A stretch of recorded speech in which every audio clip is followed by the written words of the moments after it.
Welcome to the Deep End by On Deck, a podcast where visionary builders, creators, and experts discuss world-changing ideas.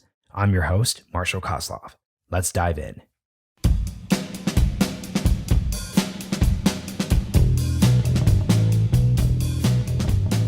At the Deep End, we're creating space where we skip the surface level and go in-depth into ideas that matter. I'll be your guide as we explore possible futures of commerce, higher education, art, governance, longevity, and more, with some of the most exciting figures in their respective fields. Joining me in the Deep End is Celine Halioua, founder and CEO of Loyal, a startup that is developing drugs to extend dog lifespans. Humans have been fascinated with the idea of immortality since well before written language. And even the earliest surviving piece of literature, the Epic of Gilgamesh, is partly about a king's quest for eternal life. Indeed, immortality has often been viewed as a dream for the rich, but Celine believes that it's time for all of us to move beyond this tidy narrative. In her telling, longevity is about giving everyone longer, healthier years. She likes to say that it's preventive medicine by a different name.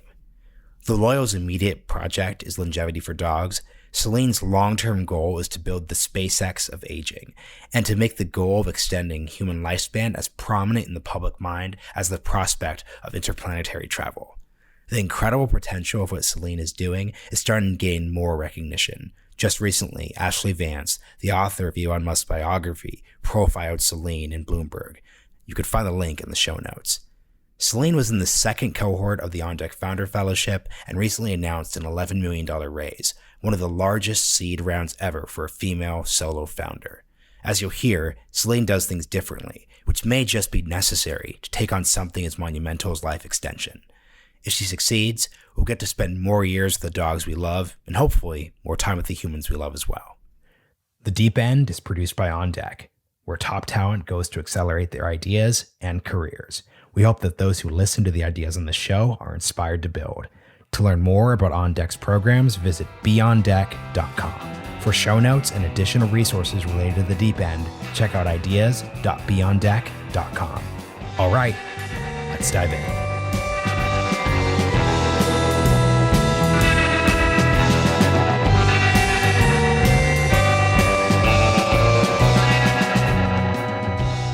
Celine Halioua, welcome to the Deep End.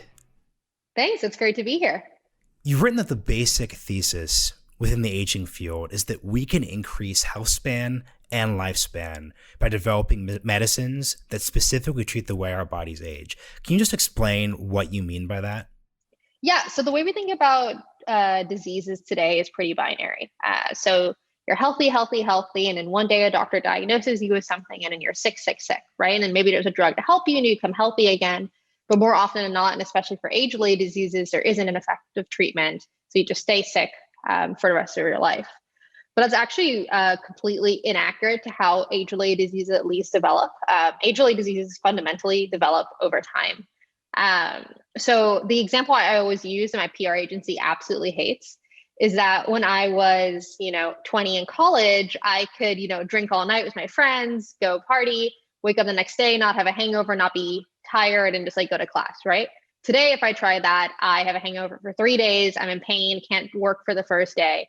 And there's nothing specifically wrong with me, right? I'm not sick. I don't have a liver metabolism disorder or something, right? But fundamentally, some aspect of my body has aged where alcohol, which is fundamentally a toxin, I could recover it from very quickly when I was young, and I can't today. And it's only going to get worse, right? Talk to somebody in their 40s after drinking, they're very unhappy.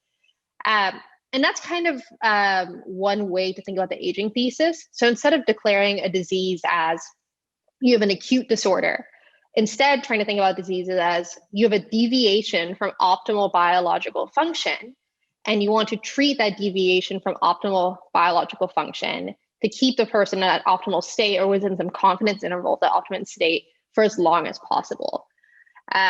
And the reason why this is really excited for aging is because a lot of aging disorders are degenerative, right? So if you lose, knee cartilage and your knee kind of always hurts forever until you get it replaced, right? You have Parkinson's or Alzheimer's, you're losing neuronal mass in your brain, and you really can't, with current technology, get that back. You develop an age-related cancer, it's kind of like whack-a-mole for the rest of your life, depending on the type of cancer. So really what we want to actually do, we obviously want to develop acute therapeutics because there will always be people who suffer from diseases acutely. But the thesis of the aging field, or at least the way I think about it, is can we develop drugs that treat the deviation from ideal biological function that occurs over the decades before you're actually diagnosed with a disease that then leads to you developing that disease when you're 60, 70, or 80. Another way to think about it is like statin for every age-related disease, preventative medicine for every age-related disease, a vaccine for aging, different mechanistically, obviously, but like the same like concept. And yeah, that's what I'm working on. It's what a lot of the field is working on. And it's something that I think would really help human health if we could get there. I'm really fascinated by what drew you to identify aging as a problem, because even the way you introduced it, despite the PR agency's unhappiness, I would look at the problem of our inability to drink the way we did when we were 20 as just a fact of life. That's something that happens. That's not necessarily a problem. Yeah. What within this framework drew you to the field then? Yeah, so it was, I didn't come into it with like the immortality or the lifespan extension or even like longevity framing. And that's never really been my framing of the problem. I actually got into it because I was working on Parkinson's. I had gotten a fellowship at Sanford Burnham Preppies, which is a really beautiful lab in La Jolla, and had always wanted to work on this disease. And kind of the conclusion I came to after being there was that, wow, this is a really hard biological problem to once somebody, so in Parkinson's, people lose a certain subtype of neuron. It just atrophies and dies over time. And the neurons you're born with, generally speaking, are the ones that you have for the rest of your life. And they're very intricately winded, right? So neurons like interact with other neurons, right? And they interact with multiple other neurons.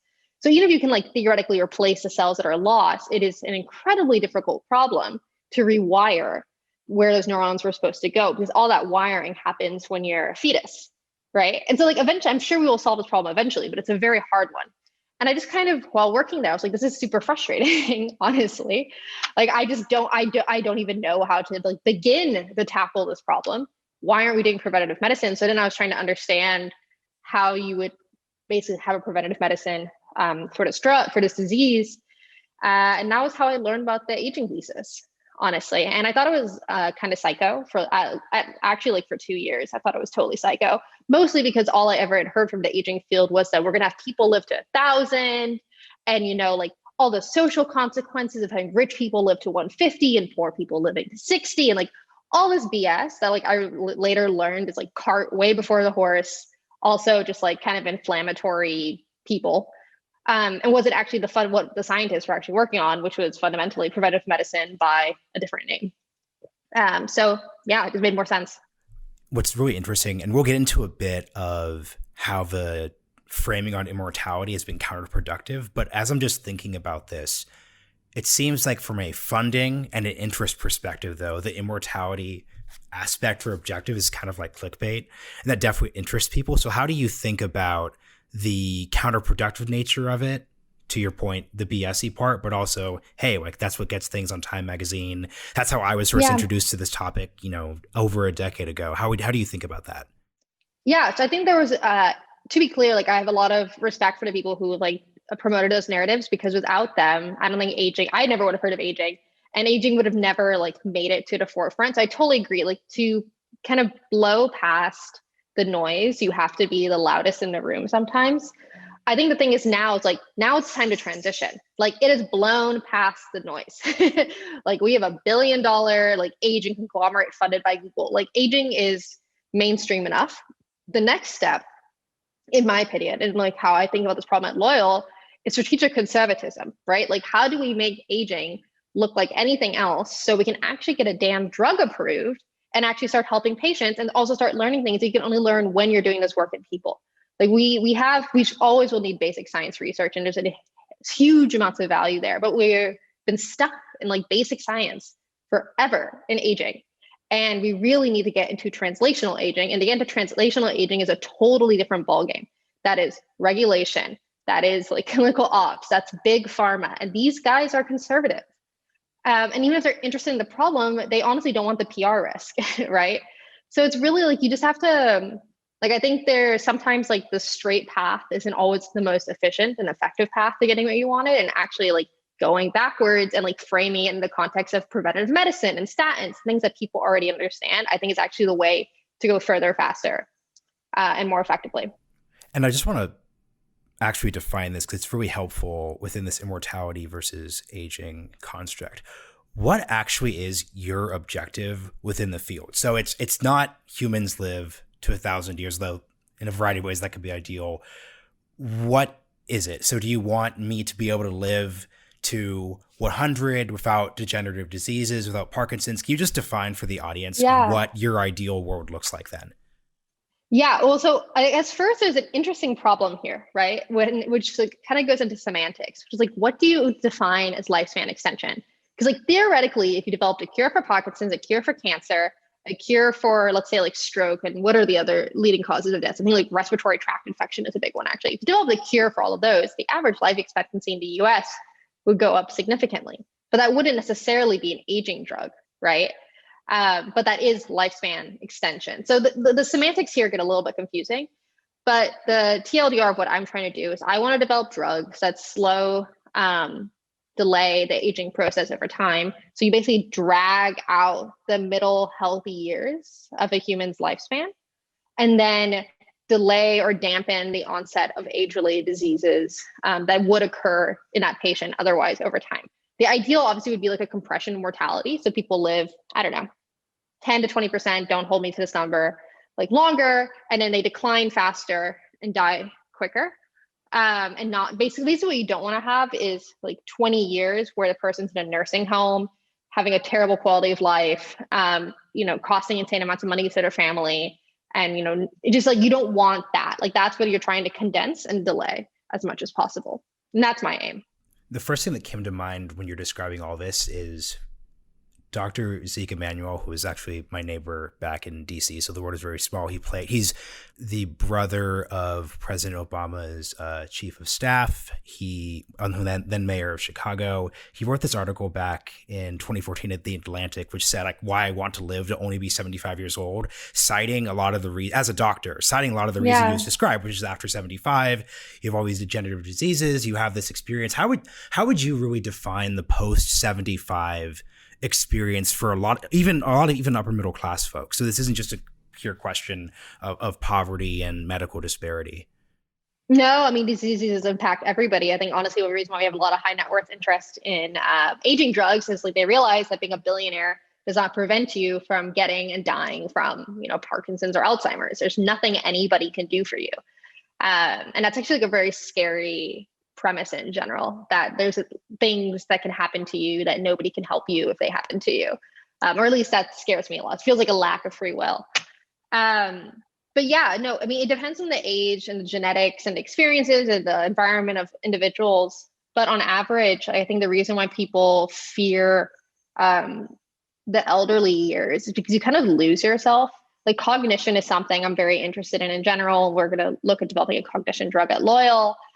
And part of the reason why is because, I mean, especially for people who work in industries like this, like the idea of like losing and forgetting who you are, forgetting your family, forgetting, just like your brain is your interpretation of the world, and for your brain to atrophy and slow is terrifying. And again, there's not really much we can do about that right now. So that's a big one, right? Like people lose cognitive function. They also are in pain every day. Often, right? Like their knees will hurt, their back will hurt. You tire a lot faster. So you're not going to be able to like walk that much anymore. In general, have to like sleep more. And then of course there's diseases which are terrible. Like having a degenerative disorder or like cancer or something like that is an absolutely terrible, existentially like agonizing experience because you know what's coming for you. Like I've always like getting a diagnosis of something like that and knowing that you're done in, 5 to 15 years, depending on the disease, is horrible. That's what a lot of elderly people have to deal with. So yeah, it's not great. So I want to pivot before we get to Loyal to the actual science. And I think it's really important to go into these details because I think for me, researching this show, learning all of your background in this space is what helped me just translate from the discussion of immortality, which seems like that's 100, 200 years forward in the future discussion versus this 10-year time frame that you're focused on. So you've pointed out that there's actually been a lot of significant research in organisms such as mice that demonstrate that there is actual science that can reduce aging using various drugs. What exactly do these drugs do? I think that's the part that I don't really understand. Well, it depends a lot. So for context, and Laura Deming has a fantastic blog post on her website that goes through, at least at the point at which she written it, all the drugs that have shown lifespan extension or health span extension in mice. But basically, there's a lot of drugs, everything from C. elegans, which are worms, to mice and sometimes primates, that have showed pretty significant lifespan and health span extension. And there's a ton of different mechanisms. The two broad ones, or maybe let's say three broad ones.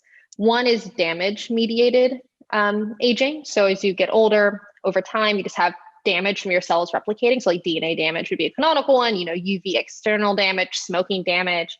And DNA damage can lead to proteins being messed up. So your DNA is transcribed into proteins. And if the DNA is damaged, the protein either like won't function or might not function as well, or it might be a cancerous protein that's like, or if it's overexpressed, it can be mutagenic and then cause all these issues. So that's one path. I actually don't work on damage pathways that much because they're really heterogeneous. You have a lot of, it just depends on the individual's like environmental factors, which makes it's still a very like viable thing to work on. I think one of the advantages of dogs is the inbreeding and kind of some of the genetically validated targets you can get there. So that's like kind of one category, right? And that really can go across everything, but let's just say like DNA and like DNA vitality is like maybe the core of that. Then there's a lot of pathways. And one thing you could say is that all drugs lead to mTOR, is basically metabolic fitness. So, your metabolism is like basically like the rate and like energy creation in your body. And a lot of drugs seem to converge on metabolic fitness pathways. And this makes sense because caloric restriction, I believe it was one of the first interventions ever to show lifespan extension in like the 1920s or 30s in rats. They like calorically restricted rats and showed they live longer. And this is basically conserved across all model organisms, including dogs. Actually, if you calorically restrict dogs, or one study calorically restrict Labradors and showed a 2-year lifespan extension, delayance of cancer, delayance of osteoarthritis. And it's kind of like a subtype of an evolutionary mechanism. It's basically like a starvation phenotype can, in the less technical way to say it, basically like slow the like rate at which an organism ages. It's kind of the way I would say that without like getting into it.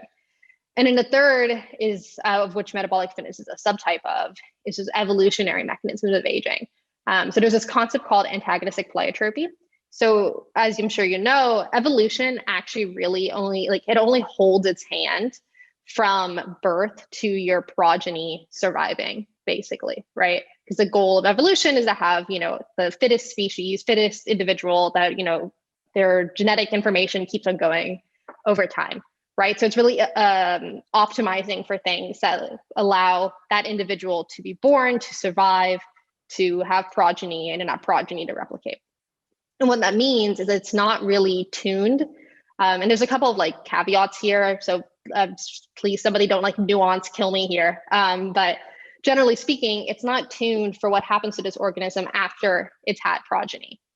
So there's this concept called antagonistic pleiotropy, where basically the things that evolution would have selected for, so things that, make the organism live longer or be more high probability of having a child and a child surviving, might actually have negative effects on the organism later in life, but there's no selective pressure against that. So basically, like evolution doesn't know that there's this negative effect of it. So cellular senescence, which is something that people are like quite interested in, is basically this idea that like cells like turn into like zombie cells over time. And this is actually a cancer defense mechanism, which is why it would have been selected for in evolution, right? So like meant that the organism didn't develop cancer every time they like got a sunburn.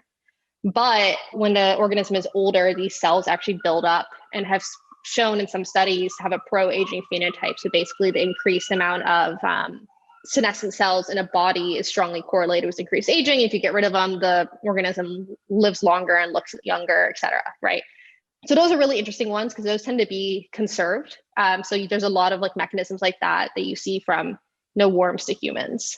Correlation in humans, often causation in worms and mice and Drosophila and all of those things.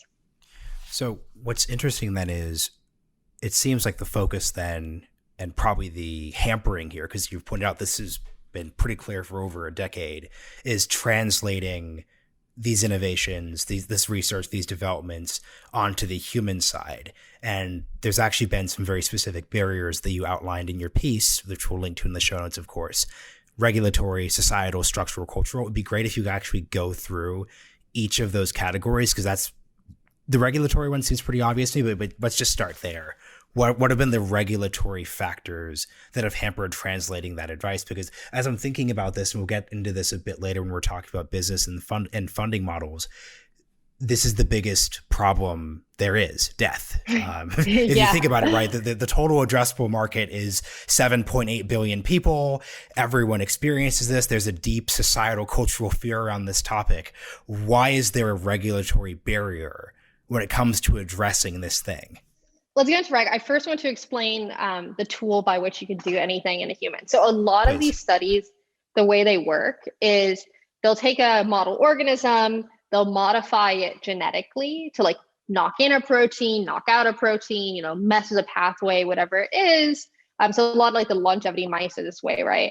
And then they'll have the organism be born and see what happens, basically, right? So like the first like single gene that was shown to extend lifespan was an IGF-1 homolog in C. elegans. And they basically just like knocked out a bunch of things until they found something that worked and then kept on going. You can't do that in people. I mean, maybe if you're doing like in embryo CRISPR or whatever, but you know, we not going there. That's a whole nother podcast in 10. You have to develop a drug that has an effect without having bad side effects to mimic whatever you need to occur. And that in of itself is a super, super, super challenging problem. But it's not just like how we do it. It's also how you find the best tool. So it's not like, no, it's not just what to do. It's like, how do you do it? Like the tool, the process, right? And then showing it works and all of these things. And so that's something to consider, that like why you can show that something is like validated in mice and there's still like a really long path to having like something that works in people. It's really hard to develop a drug. Yeah. which is interesting, because when we're looking at the regulatory side, I'm curious, and if you don't have thoughts, we could just move on. But when it comes to what you're doing at Loyal and the things you're writing about, you've designed a process in a company that's working within that structure. Mm-hmm.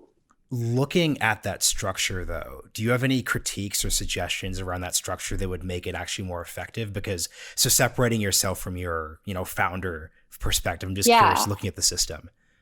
I have a lot of thoughts on reg. I kind of see what I'm doing as like reg hack, not in the way of like trying to get around reg. Like we are working very closely with the FDA on everything. To be clear, we're not doing supplements. Like these are our active drugs. If they get approved, they'll be FDA, like all of that.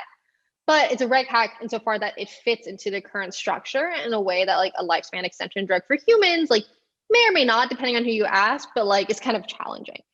I think that a lot of people have this like really simplistic view, which is like the FDA is evil and they won't let us do aging drugs, and we'd have aging drugs tomorrow if the FDA wasn't evil. And it's like, that's not true, right? Like you just need to like consider like what are the incentives and considerations of this governing body. And it's not like, think about it. Like, if they got a drug approved for me or you today, right? And the drug is supposed to like keep us healthier longer and, prevent a disease that we may or may not get in 50, 60 years from now. That is a hugely risky proposition for the federal agency whose job it is to protect us from dangerous, drugs and protect us from adverse harm from drugs.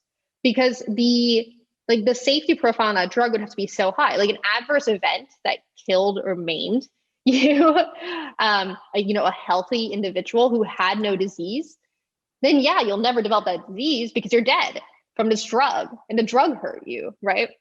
And it's difficult to not have some sort of toxicity or adverse event profile with a drug. And if you multiply that over time, if you multiply that across all the other drugs that this person might take over time, you can't run a study that complex, right? Like what if the drug that gets approved for aging has an interaction with like, I don't know, some of the drug cocktail that you give to somebody when they're going to have IVF? You're not going to see that in your clinical trial because your clinical trial is not going to follow people for 50 years, presumably, but it's going to happen to that person. And all of a sudden, this person's going to be maimed by this drug. And fundamentally, like, what is the FDA going to say? Like, the FDA is not on the hook, really, for like somebody dying of a disease that already exists in the population, but they are very much on the hook if somebody dies from an adverse event from a drug that they approved. It's like a risk reward profile, really. And that's why you can get drugs that are for terminal indications that have terrible safety profiles and terrible adverse event profiles.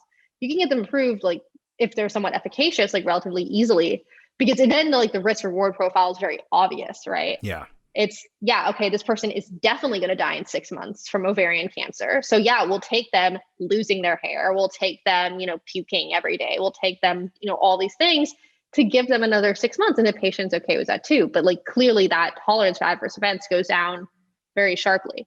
That's why, Aging like, is the complete opposite.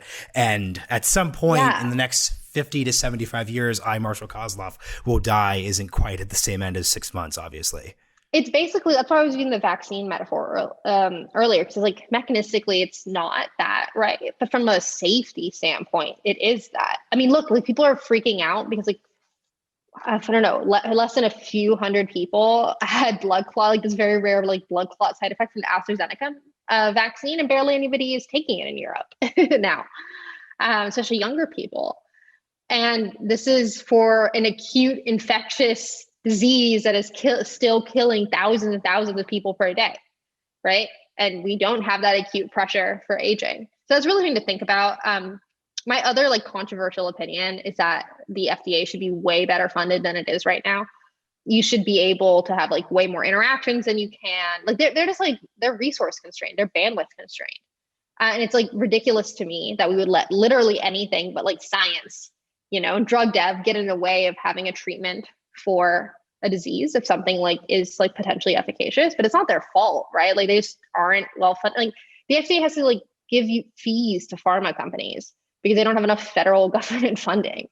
So I think actually, like, if you could, like, so for example, like when we submit something to the FDA, it can have anywhere from like a no to more often like 100 to 180 day like return period to get an opinion on that. And again, like, it's not their fault. They just don't have enough people.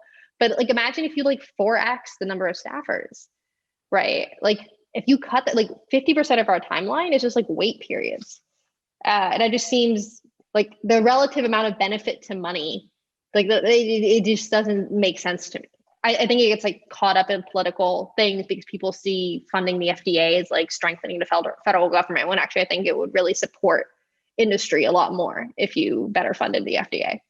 Yeah, it's so interesting because, and I like the way you described the complexity of the system, because I think a lot of people would see funding the FDA as increasing burdens, increasing bureaucracy, but you just illustrated through your own experience in many ways, it's the lack of efficacy that actually leads to the burdens in those part of it. So summing up all of this, because I think it's really important background, and I'm just going to keep citing the really great things you've written. I'm going to seriously put so many different versions of your posts in the show notes here because they're so useful. You've really summed up working in a lab, being in venture, starting a company, as finding ways to accelerate the actual approval of some type of drug, which then seems to me then to pivot directly to your strategy at Loyal, starting with and maybe focusing on dogs. So it'd be great to just have you give the just explanation of like what Loyal's doing. We covered this in the introduction, of course, but what's your articulation of Loyal? I hope it's better than mine.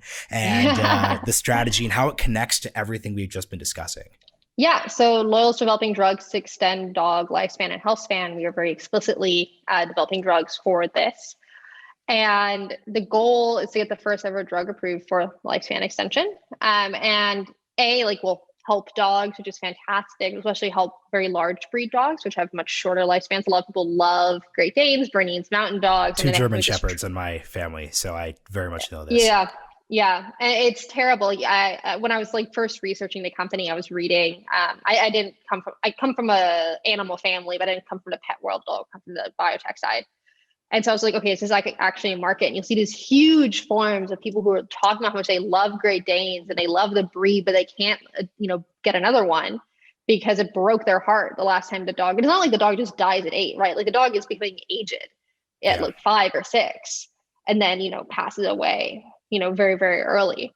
So, I mean, that in and of itself is a fantastically, worthwhile problem to work on. And that is, kind of priority number one, is to develop better drugs for aging dogs and give people more time with their dogs.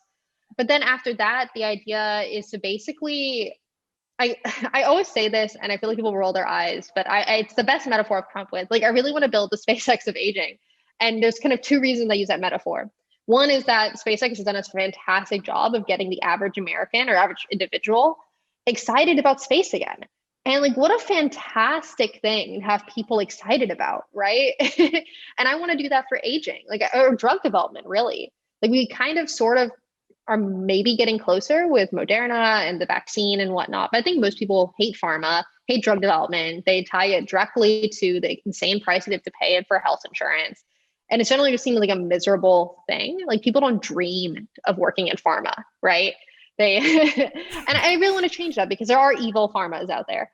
But on average, like, the people who work on drugs every day and dedicate their life to building medicines are really awesome people. And I think just nobody sees that. Or very few people publicly see that. So that's like one reason why I use that metaphor. And the other reason I use the metaphor is because I want to build a company that does really ambitious things and like nobody thought it's possible in aging and drug dev and whatnot, right?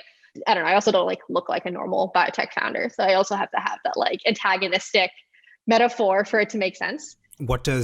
Obvious follow-up. What does the normal I have no exposure to biotech. Yeah. I have a tech bro image in my head, but I don't have like a biotech bro vision in my head. So what does it typically look like? Yeah. So I always say that bio is kind of maybe 10 to 15 years behind, maybe 20 years now behind the lessons, let's say, that tech has learned. So a lot of biotech companies so East Coast, Boston is kind of the core biotech funding versus Silicon Valley for tech, obviously.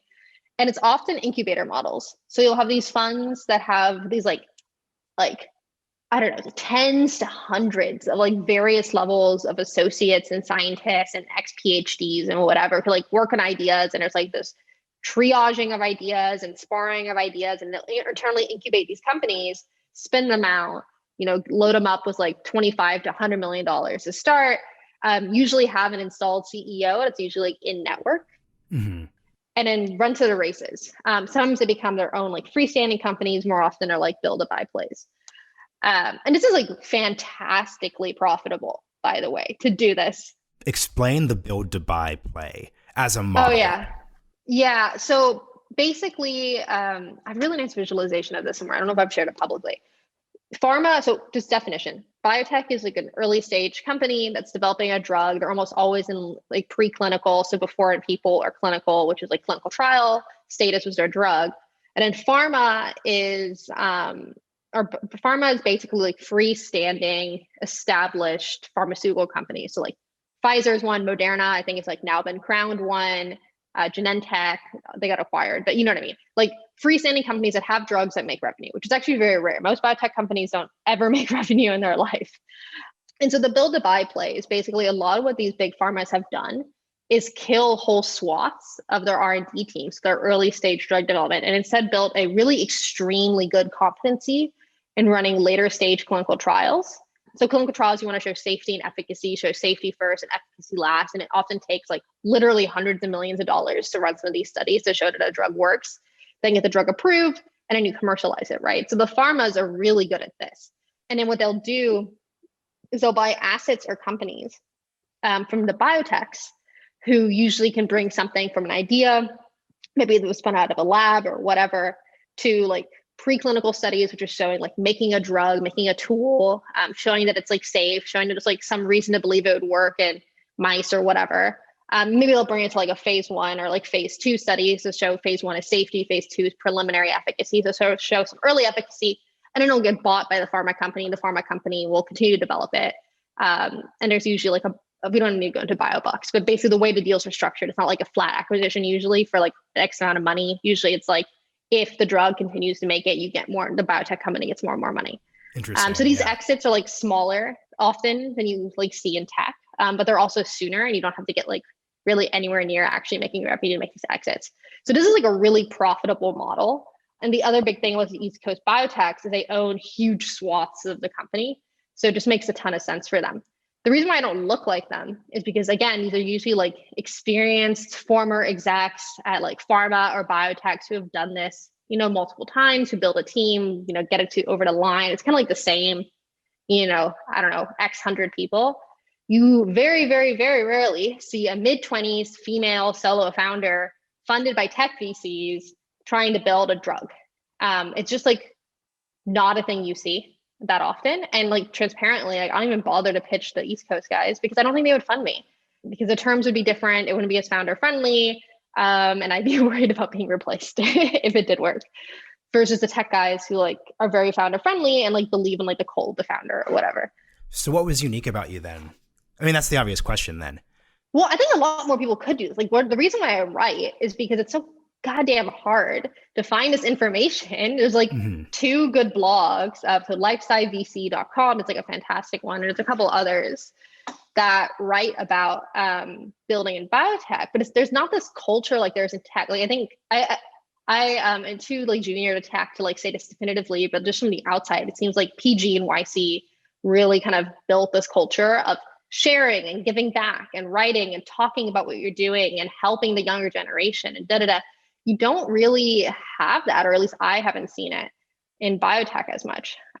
So I always say that like I write, and even if I'm wrong, hopefully I'll like piss off some guy who like actually knows what he's talking about, and then he can come and like go write his own blog post, or she can come and write her own blog post and tell me I'm wrong, right? At least we'd have people talking about it. I don't know, my like career zag gave me enough context, but like also transparently, like I don't run CMC, I don't run R&D, I don't run all the super technical bits of building a company. I'm honestly just good. I'm really good at like vision, general context, fundraising, and in building a really good team who do have those 20, 30, whatever amount of years of experience building drugs and companies, right? And I think that model is something like, if I was leading R&D, you should be like worried and concerned and probably not invest. But Michael was like at Regeneron for like 15 years working on aging stuff, right? And has a PhD before that, all of that, and he can run it. And I just like basically give him the opportunity and the money to build, explicit aging drugs. And I think that's a model we'll see more of, but yeah, it's a little weird. This is kind of a tangent, but I think this is actually hyper useful, because I think the point that you're making is that if this is 15 and 20 years behind, this is pre-YC. So there, like you said, there isn't that culture of sharing. It's not quite clear what this path is. And because you had a variety of interesting experiences, you were able to organically get there. But from a structural perspective, if we're trying to solve a problem like this, especially the bigger problems, it feels like you need to have more interactions and structures like this happen. Yep, 100%. So we've been talking about the ways that you actually get to approve a drug, and you actually wrote a great post. You listed more than 7 different ones. I want to just pick out 2 or 3 because we've actually hit a bunch of them so far. So props to you for hitting the points here. So we've discussed the buy to build model. Something I'm interested in is your point that we need more patient capital when it comes to funding startups, tech in this space. So let's start here. Could you define what the current funding problem is in this space and why having more patient capital would help address that concern when it comes to getting approved drugs out there? And to be clear, like some of the biotech foundries are really good at like the patient model, patient capital thing, but they don't invest in aging on a longevity yet. They're like a lot more conservative. So in tech, like the negative of taking from this money is, one, it's a lot less. So people are like, oh, you want to raise like $25 million? And I'm like, yeah, that's like a pre-seed for biotech. But like, that's one issue. And there is a pretty, so it depends on the company, it depends on the tech. But I think broadly speaking, for what we're doing, I think it's like generally accurate to say that there's a strong correlation between the amount of money we have and the probability of success. Because the only thing we're actually like emotionally attached to is finding a drug that extends dog lifespan or health span. We're not like emotionally attached or tech attached to like a certain platform or a certain drug or a thing that we in-licensed or whatever, right? And like, unless there's something like really weird going on with dogs, like dog lifespan can definitely be extended with a drug, right? So then it's really like a shots on goal times like how lucky are we times like how well do we execute. And right now, I think there is a false causation link seen between has an interesting point of view, their first shot on goal fails, and that net being causatively linked to that point of view being wrong. But the problem is like drugs are they're just hard, right? So if you have these companies that know that if their first drug doesn't work, that they're dead in the water, you're not going to have the kind of work and rigor and I don't know, you're just going to have drugs fail to luck. And that's just stupid, honestly. When you have a team working on a specific hypothesis, like you should rigorously test out these hypotheses, and the team should, be strategic because of their capital. I'm not saying go spend, what was the famous story? Was it like Dropbox about like a Chrome Panda or something? Probably not whatever. That. Don't go do that, right? But there should be, a company should be able to test out their point of view, their hypothesis, and not worry about a false fail killing the entire thing. And there, as far as I can tell, like in the companies that do exist right now, none of them are well funded enough, in my opinion. Maybe BioAge is going to be okay because they've, I think, raised like over 100 million now. But none of the other ones have enough money where, in my opinion, if they just get unlucky, that they're going to be able to keep on going, which is really stupid. I mean, like, I know this, right? Like I take like a very, as far as I can, like de-risk as much as possible drug for our first one, because I know if our first drug doesn't work, it's gonna like it will be conflated with my competency, my team's competency, our hypothesis. Even though, again, our fundamental thesis, we've already come to the conclusion is like almost entirely correct, which is that dog lifespan can be extended with a drug, right? Like I don't think there's somebody that would like fundamentally disagree with that hypothesis. But we might not get to test it out if the first shot and goal we take doesn't work, which is stupid. So we really need patient capital that like can invest in these teams to work on these problems and like still have all the rigor and expediency, but not necessarily like flip out the first time something goes wrong. You're raising an obvious question, which I should have just asked earlier, which is when we say dog life extension, what's the actual time from here? I think you wrote that no one's talking 80-year-old dogs. So what's actually the time? So when we say life extension for dogs, what's the actual time scale we're looking at? So I think the minimum that you would need to see for a dog owner to be compelled, and it's not just lifespan, it's lifespan and health span. So quality of life. Correct. So life. it's not, think you could, I think from the human and the dog end, I think that's something people are concerned about. Yeah. So you're not dragging out old decrepit dogs. That'd be very difficult. And I think you could literally only improve health span and not actually improve median lifespan, and it'd still be a product that people buy. However, I think for lifespan extension, for people to like really be cognizant, I think it needs to be at least a year relative to the breed average. And I will decline to estimate on what I think it'll actually be because I don't want to get myself in trouble. We'll run the study and find out. But I think a year minimum is probably where it needs to be. And that actually takes us to your revenue point, because I was interested in your point earlier that in traditional ventures in this space, the revenue hasn't been the concern because in many ways you're an incubator for pharma. And unfortunately, people who are, we don't have a video capacity yet. You're missing her dog, which is very adorable. So cameoing. A great cameo that we will someday feature with everything. But how does revenue work with your approach in the space, given that it's not, like you said earlier, the big pharma companies haven't been concerned about that part so far. So I'm curious how you think about that. Yeah, so revenue, I think, is actually really important to build an ambitious company. So I was involved in this company that scaled up COVID tests last year. And one thing I learned from watching that process, besides the very weird back end of how all this stuff works from like a governmental standpoint, is that when you have revenue, you can do more ambitious things. Like you really want, and I know this is really obvious, people attack, but in biotech, you literally never consider revenue. You never consider not being tied to VCs. You never consider not thinking about fundraising 24/7 because there's just like no way normally for you to actually be revenue positive. Maybe you get like a pharma deal, but then you have the pharma handcuffs, right? So it's like really unavoidable. But one of the reasons I was excited about pets is because kind of what you're insinuating, the go-to-market is still longer than like an app, but it is significantly shorter, like about half the time from getting a human drug approved.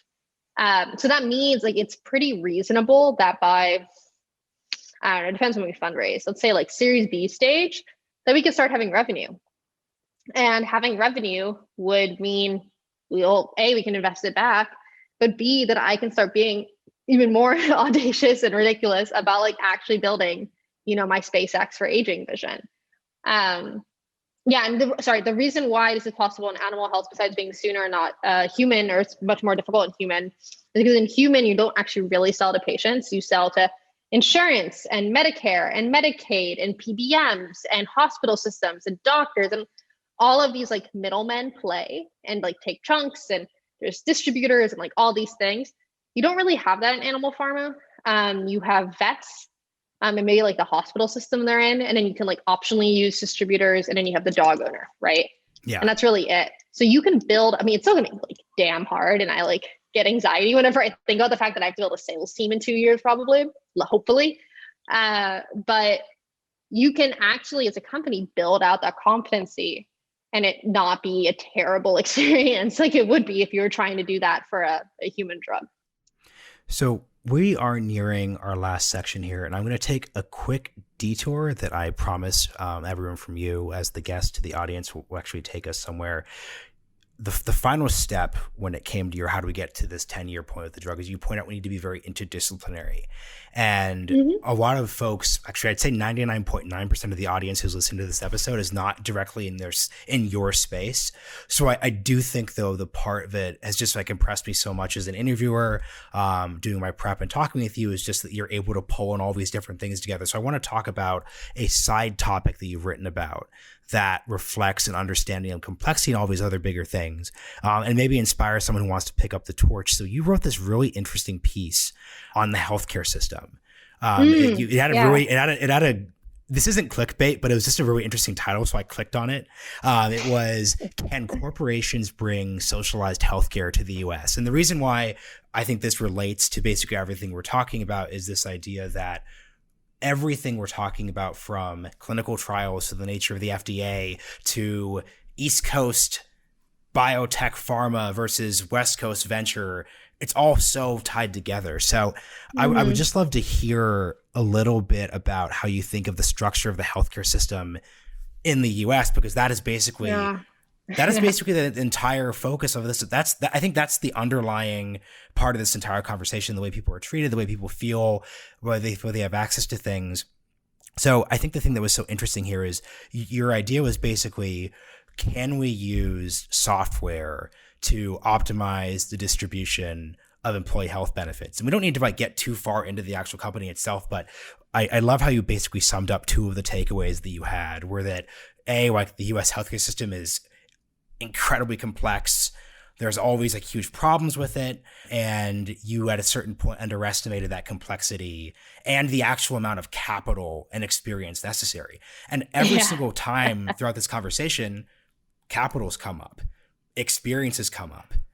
What did you learn from that initial experience? You applied to YC to do this. How did that experience in studying such a complex system approach how you approached an even, I won't even say even more complex, but I would say adjacently complex system? Yeah, I don't like easy problems. Healthcare and aging drug dev, like, yeah. So for context, I got rejected from YC for that idea, which they made me fly from England twice.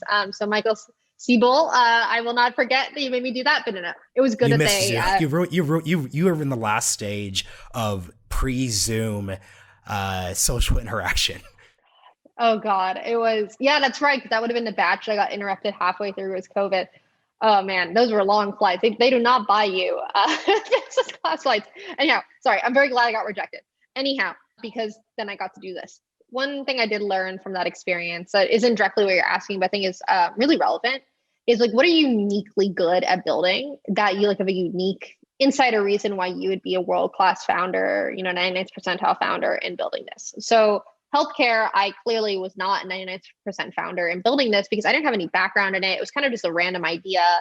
And like the strengths that you founder in a field, which basically like deal making and sales and software building, were all things that I just, even now, the idea of having to do any of those like makes me want to die. And it was really clearly like I was not a 99th percentile founder for that. Versus Loyal, I mean, not to like toot my horn, but I think I am, right? Like it's like the animal side, the longevity side, the drug dev side, the like raising from tech VC side, the consumer side. Like it's very rare to have all those pieces in one person. I didn't have all of them, but I had like the core ones that were difficult to develop, the skill sets, right? and then I develop the other ones. And that means that I'm uniquely like fitted to build this company. I'm not uniquely fitted to build like a small molecule optimization, drug development, like a more traditional biotech. Like I don't think I'd be the best person in the world to build that. So I think to go back to like your audience, presumably they're not going to have aging context, and that's actually like fine. Like you need to build up like some competency or understanding of bio, of drug dev, but you're going to be better hire somebody who knows way more about that than you, or you're going to like fail. So presumably you're going to bring like some context that the majority of people who do have that aging drug dev context don't have. So like, for example, we're building out a computational bio team at Loyal right now. And we hired this really awesome guy, Tom Roseberry. I honestly, like, I can't say that I even have like, they asked me like, so what do you want to have happen with this team? I was like, honestly, guys, like, I want you to tell me what you want to do with this team, because I don't have context in like computational bio. I don't have context in ML or AI. I don't have context in any of things. I don't even know what the most like valuable aspects are, but I can tell that like the team's really good, and I facilitate them and kind of bounce back and forth and give them the bio context that they may not have, right? So I think that's what's really important, is figuring out what intersection points can you bring a unique context to? And presumably that's going to be the skills that these people have developed in their current career so that they can bring to drug dev.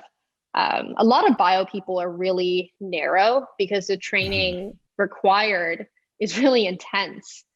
I mean, if you actually are like a properly trained scientist, you spend 4-year undergrad, you work in the lab the entire time, you probably do a 3 to 7 year PhD, and you probably did a couple year postdoc.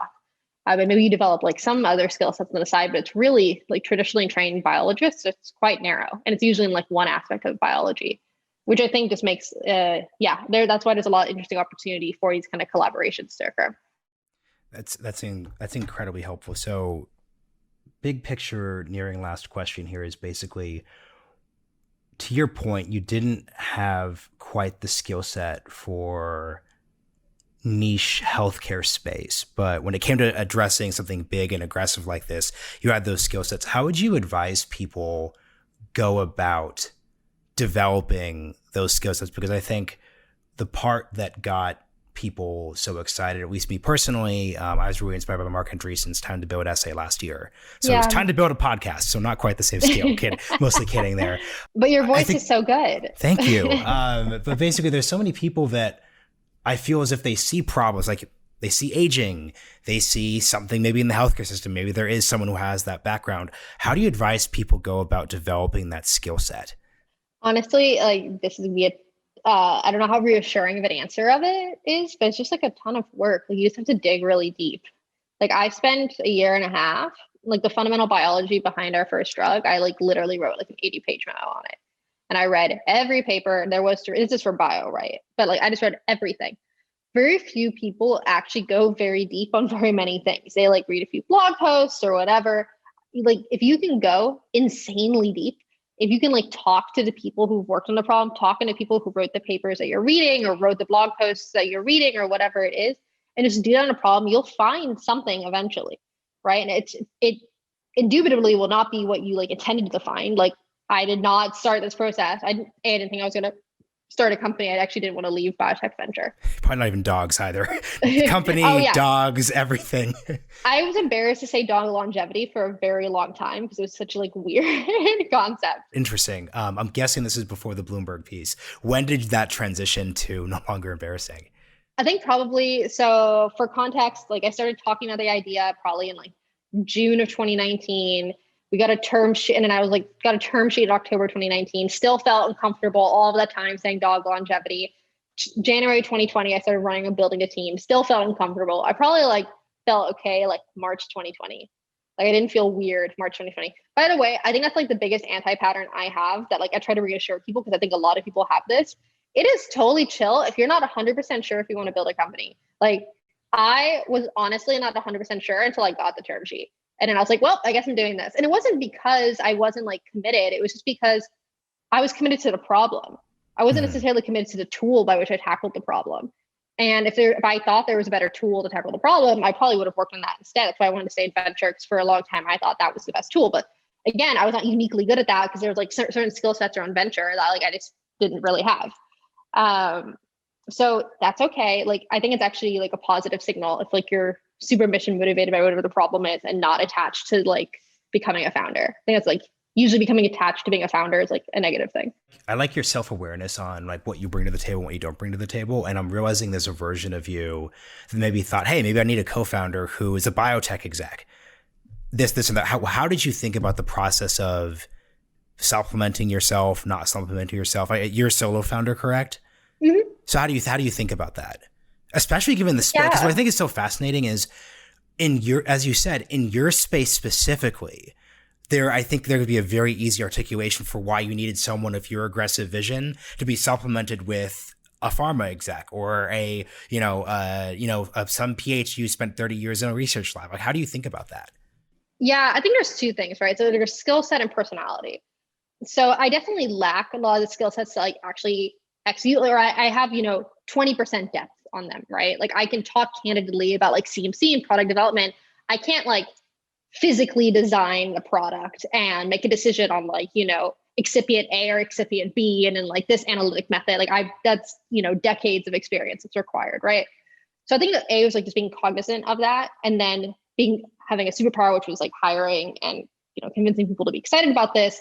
So I didn't like very clearly and quickly hired people for these core competencies that were necessary to do this, and had like zero ego attached to delegating, core aspects of the company out. Like I fundamentally trust my exec team, and like Michael leads the science. Like I don't mess with Michael. Like I ask him questions, obviously, and we like, go back and forth, but fundamentally it's all like he could kill a drug tomorrow and it's his decision, right? It's not mine, because he has way more scientific context than I do. And so that's like a thing where like, I think you can actually, that goes into the second point, I'll make in a second, personality, but like you can build out a core team. They don't have to be co-founders. And like transparently, I don't know if like the ones like who I hired like, would want to be co-founders. And a lot of bio, like they have families, they have kids, they have college funds. They don't want to take like no salary for like equity that's like ephemeral, right? Like there's like, it's just like a different, it's different, right? They're not been fantasizing about starting companies for 20 years, like, like the 21-year-old tech guys who come in, right? The second thing is personality. I think it's like fundamentally the reason to actually have co-founders or not, which is like, can you handle shit on your own? Are you like emotionally, like transparently, like emotionally stable enough to not like crash when things get really difficult, to like have discipline in the face of like zero oversight, which often can happen when you're building, and it's like push through walls. And I just knew that like I'd always been pretty solo operator, honestly. I've like moved every year. I've like pushed my career forward independently. And I just knew I worked better that way. And I knew that like having a co-founder would like add more friction, and would have like more negatives and positives for me personally. I'm sure if I found like the perfect person, like I would like co-found a company with like some of the people who are on the team now, right? But it just like, I didn't need it to start Loyal. I honestly didn't even consider it. I don't know. I got some questions, but not that many. Yeah, that's so yeah. Don't be scared of not fitting the pattern. And like the pattern is 80 to 90% correct, but it's not 100%. Like people are different. Yeah, and I think that takes you back to your earlier articulation, how everything you're doing in the space doesn't fit into the traditional pattern. So if you're looking at if there's X, Y, or Z problem, regardless of industry, if it hasn't quite been solved yet, maybe we should think about approaching with a different pattern. So final question here would be, my main layman's takeaway here is, wow, aging, longevity, dogs, it's all super complicated. There's the FDA, there's a broken healthcare system. Why should we as audience members and people who are interested in the whole idea of aging and death, well, not necessarily immortality, but just that topic. Yeah. I don't want to, I'll take your advice from the start of the episode. Why should we be excited about this space, your company, obviously, but just in this space in general? Because once again, as we've had, like I seriously saw that Time magazine article about immortality 15 years ago, right? And it doesn't feel as if things have shifted beyond the cover story. So why should we be excited to close things up? Well, I do fundamentally believe the first aging drug will be approved this decade. I think if you're thinking about this now, you're way, way, way, way ahead of the loop. And I think there's going to be more aging companies than there are cancer companies. Maybe not in 10 years, maybe like 15 or 20. Like if you think about it, aging is the largest drug class there probably ever will be, right? Like a large portion of cancers are derivatives of aging. They're an age-related disease often, like there's pediatric, but mostly age-related diseases.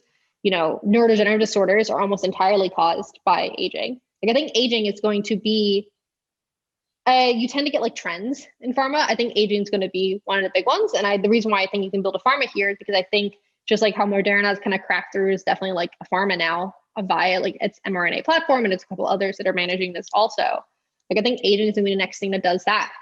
And I think the reason why now is it's a kind of a combination of the science is there, and there's enough legitimate people working on it now, honestly. And I'm not talking about myself. I'm talking about like NIA and like Google and Calico and like lots of interesting money, people, ideas going into space that didn't exist before. I think before it was, again, seen as like extreme immortality, whatever. Yeah, I mean, like one of the reasons I joined Laura is because she was one of the first people who like came to the Valley and like really talked about aging in a way to like, whatever, like, big tech people could get involved in it and not feel like it was a PR risk. That was one of the reasons I joined her, is I thought like she did a really good job of like forging that path. And, now it's just like enough people have done like incremental work like this that I think we're hitting a threshold where we will actually get a drug approved. I keep promising you last question, but you actually just bring up a question that we started asking all of our guests, which is, because you brought up Laura, this came to mind. Has there really been a moment where someone in your space gave you, and it doesn't have to be Laura, but where someone basically just gave you a hand up or directed you or just like helped you get on the current path you're at? It's 1,000% Laura. Like, yeah, like without her, like I coldly emailed her from Oxford. I totally sucked for a really, really long time. Like, I mean, this is the longest story, but I tell this, like my first year in Silicon Valley was like absolutely horrible. People like didn't invite me to anything. I was told I was dumb by multiple people. Like I didn't fit any of the patterns. Because like there's so much like social stuff. We're making Silicon Valley sound so terrible, by the way. It's true. Like there's really a way by which people communicate here that it's not a bad way of communicating, but it's like if you don't grow up, reading the same blog posts, like learning the same things, having the same vernacular, like transparently, I didn't grow up with like parents that are super rich or anything, right? Like, it's just like, it's very difficult to break in. There's a language and there's like a way of signaling that like you're in the in crowd. And I didn't know that. And Laura, like, bless her heart, like painfully taught me all of this for like almost 2 years. And that's like another reason I'm allowed about it, is because not everybody gets that experience. And like, honestly, when you're busy, it's very difficult to like mentor somebody like that. And she really helped me. I also like globbed onto her, so she really had no choice but to help me. Like a giant sea slug or something. Yeah, I think that like if I had not had that, it would have been really hard. And then obviously she like was the first check-in and like all of these things, and like stood for me when there was like nothing there. And I appreciate like that all means a lot. It's like, yeah, it's amazing how like binary that stuff is. Like literally without her, I would not be working on this today. Like 30 people wouldn't have their jobs. Like it would just be totally different. I'd have difficulty booking a guest. It all works together. I know. Well, that's why we like are doing internship programs now and whatnot in Loyal. Because like even if Loyal like crashes and burns and it turns out I'm terrible and all of these things, like maybe we'll catalyze like one other person. I can do that for somebody else. I think it's really difficult when you don't have that. Hi, Wolfie. I'll do that for you. It's all about, ultimately, this whole episode crescendos with this being about Wolfie. Well, Celine, everything's about Wolfie. Thank you so much. This has been really great. I'll say this, and I'll say this when I tweet about it. I've learned more just researching and talking with you than any podcast episode I've ever done before. So thank you. This is great. Yeah, for sure.